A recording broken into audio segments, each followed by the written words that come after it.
हाँ, प्रश्नावली 1.2 का क्लास 10th में हम लोग को अब 4 नंबर क्वेश्चन पढ़ना है, जो कि 3 नंबर क्वेश्चन तक हल कर चुके हैं। ठीक है, तो 4 नंबर में भी सेम वही प्रोसेस है, थोड़ा सा अलग दे दिया हुआ है। इसमें क्या देखते हैं बुक में कि एचसीएफ, थोड़ा सा नोट कर लेते हैं क्वेश्चंस को। ये 4 नंबर का क्वेश्चन है, एचसीएफ 657, यानी कि 2 नंबर है, इसका एचसीएफ निकाल करके पहले से ही दे दिया है 9। अब एलसीएम इतना का मान जो है कि निकालना है हमको, तो कैसे निकालेंगे? हम लोग जानते हैं कि एचसीएफ बराबर क्या होता है। एचसीएफ बराबर होता है 2 संख्याओं का गुणनफल बटा एलसीएम, और एलसीएम बराबर होता है 2 संख्याओं का गुणनफल बटा एचसीएफ होता है। ठीक है, 2 संख्याओं का गुणनफल, या यहाँ पे कह सकते हैं एलसीएम गुने एचसीएफ, क्योंकि एलसीएम गुने एचसीएफ बराबर 2 संख्याओं का गुणनफल होता है, जो कि पहले सिद्ध करके बता चुके हैं। ठीक है, तो उसी तरह का यहाँ पर एचसीएफ पहले से हम लोग का ऑलरेडी दे चुका है, एलसीएम का मान हम लोग को निकालना है। तो एलसीएम यहाँ पर सीधे डायरेक्ट लिख सकते हैं, एलसीएम निकालना है 306 और 657।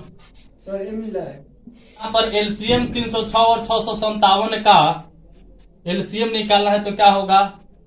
ये इसको भूल जाइए अभी ना, ये 2 नंबर है। ठीक है, तो क्या होता है कि दी हुई संख्याओं का, यानी 2 संख्याओं का गुणनफल, तो 2 संख्या मेरे पास कौन सा है? 306, और गुना क्या हो जाएगा? 657, बाटा हो जाएगा महसब, जो कि एचसीएफ। ठीक है, तो यहाँ पर एचसीएफ कितना होगा? 9। अगर याद नहीं होगा तो यहाँ पे लिख देते हैं। ठीक है, 2 संख्याओं का गुणनफल बराबर एचसीएफ, यानी कि महसब गुने लहसब। ठीक है, ये याद रखना है, 2 संख्याओं का गुणनफल बराबर महसब गुने लहसब। अगर इसी को बनाते हैं, जैसे इसी को बनाते हैं, महसब बराबर निकालते हैं, चाहे लहसब बराबर निकालते हैं, तो चलिए यहाँ पर साइड में हम लिख देते हैं क्या होता है।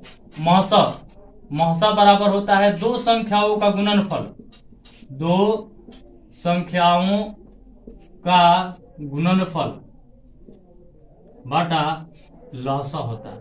ठीक है, और लहसब बराबर निकालना है तो वही इसको पलट देना है, 2 संख्याओं का गुणनफल बटा, यहाँ पे लहसा है ना, तो क्या हो जाएगा? महसा हो जाएगा। ठीक है, बस इतना ही। तो यही चीज है, यहाँ पर लहसा के जगह पे एलसीएम है, तो लहसा बराबर क्या होता है? 2 संख्याओं का गुणनफल। तो 2 संख्या कौन है मेरे पास? ये है और ये है, तो इतना गुने इतना है ना। अब बाटा क्या है? महसा है, तो महसा जो है कि पहले से ऑलरेडी हम लोग का निकाल के दे चुका है। तो अब इसको क्या करना है? हमको कटाना है। ठीक है, अब कटाएंगे तो क्या हो जाएगा? 9 तिरका 27 और 9 चौका 36, तो क्या हो जाएगा? 34 गुने 657। तो 34 गुने 657 बराबर होगा 22,338। इतना जो है कि क्या हो जाएगा? हमारा एलसीएम हो जाएगा। यही आंसर।